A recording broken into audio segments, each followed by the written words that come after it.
Welcome back. Havas Group this week has merged its two design specialist agencies, Conran Design Group with Paris-based agency W, to consolidate and create the Conran Design Group network. This new network will focus on brand and design services. The global rollout of Conran Design was initiated from India. Around the announcement, the network also marked the release of Conran Design Group's new proprietary study, Citizen Brands, which identifies brands that are achieving balanced growth. The study also found the top 20 citizen brands, those who were able to meet the needs of both individuals and society. As per the report, the top 10 citizen brands in India are Google, Tata, Amazon, Samsung, Microsoft, Tata Motors, Apple, Sony, LG and Paytm. To tell us more about the insights from this report and also about the formation of the new network, we are joined in by Thom Newton, Global CEO, Conran Design Group, and Anais Guillemane, Mootoosamy, Strategy Managing Director, W, Conran Design. So this will bring two agencies, design agencies, under one roof, which is of course W and Conran together. And the rollout is happening out of India. Yes. Tell us the reason for this rollout to happen out of the country. Well, I mean, we set up our business here in Mumbai right in the middle of lockdown, yes, 2021. That's right. So everything was virtual. Yeah. All of the hiring and the team was put together virtually, and it felt like a sort of risky thing to do at the time. Actually, the momentum and the traction, the interest in design, and the connection to the Conran Design Group brand, we felt straight away here in India. There was a real appetite for design and brand, and a real entrepreneurial spirit, actually, I think, in the region. So it was a very positive experience. We had very good momentum, and it just felt very natural to launch the network here. You know, we're absolutely convinced and, you know, committed to Mumbai and India being one of our key global hubs as we grow. And for us, this was never an exercise about pins in the map. You know, we never intended, and we don't intend to have 60, 70 offices. That's not our model. We want 6 or 7 world-class offerings dotted around the world, and India will be one. Anais, we have you with us today. Tell us more about, some of the insights from the Citizen Brand Report that you have launched. So thank you for asking this question. It was important for us to have a piece, a study, something to build upon our capability to address nowadays needs and expectation. And basically what we've done is look at brands in a holistic approach. So we've looked at investors, brand leaders, but at the same time, public opinion in 5 different markets. So India, the US, the UK, France, and Saudi Arabia.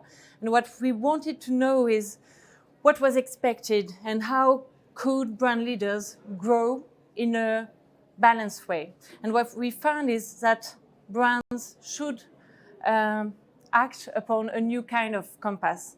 This compass must address individual needs that we know, betterment, originality, assurance, but at the same time societal needs like inclusion, environmentalism, and contribution to society as large.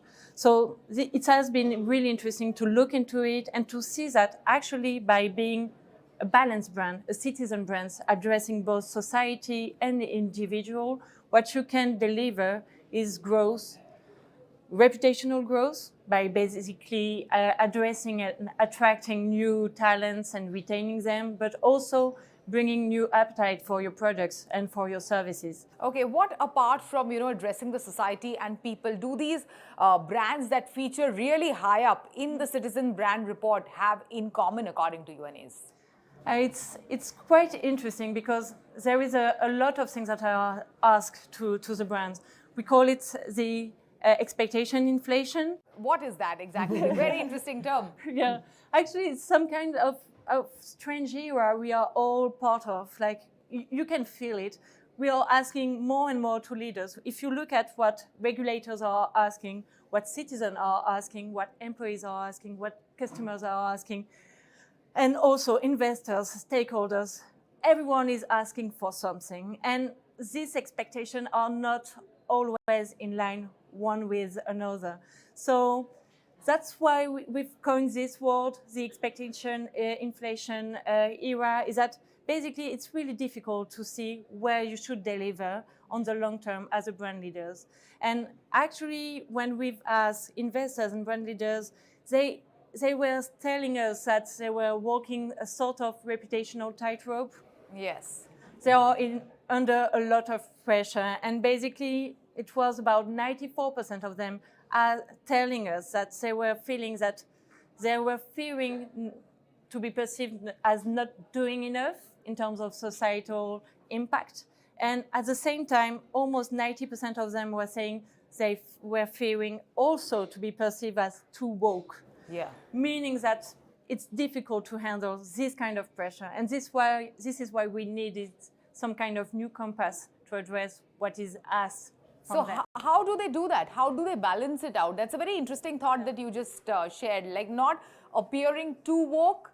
At the same time, they need to appear that they're doing something for the society. It's kind of interesting. What we find is that in the top brands, they mainly deliver, you can see that they all deliver regarding assurance. So they are well-known, trusted brands that bring assurance in a world where trust is really hard and difficult to build.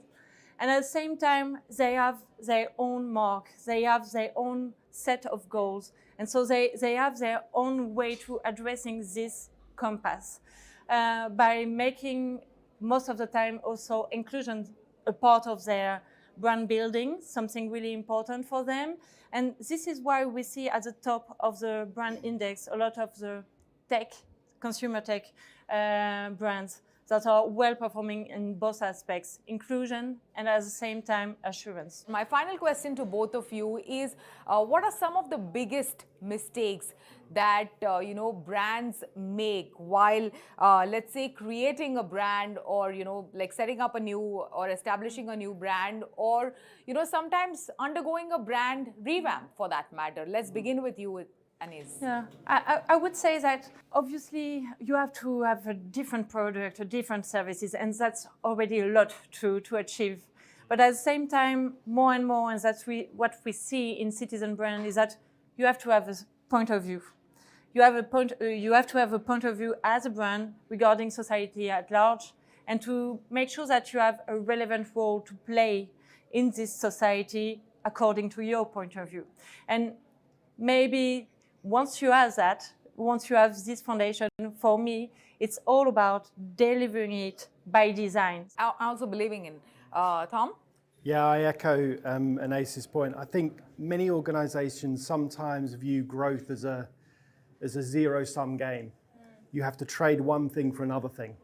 We would argue that balance, and this the whole purpose of the Citizen Brand Study was to think longer term. Think that progress has to carry everyone forward. You don't have to trade off one audience for another, or one commercial ambition for more of a societal sense of responsibility. You can use the levers to balance those things, and that will give you longevity, it will connect more profoundly with audiences, and it will set you up for long-term growth. And I think the examples we've seen of businesses in different markets, different regions, failing is because they don't take a long-term view. They don't play the long game. They chase dynamic short-term growth without being prepared and having their brand prepared for the longer term. Great. Thank you so much. Thanks for joining us today. Thank you very much. Thank you very much. Thanks for having us. It is time for a short break. On the other side, we have Sheena Kapoor, Head Marketing, Corporate Communications and CSR, ICICI Lombard, speaking about their integrated media initiative called Game of Life.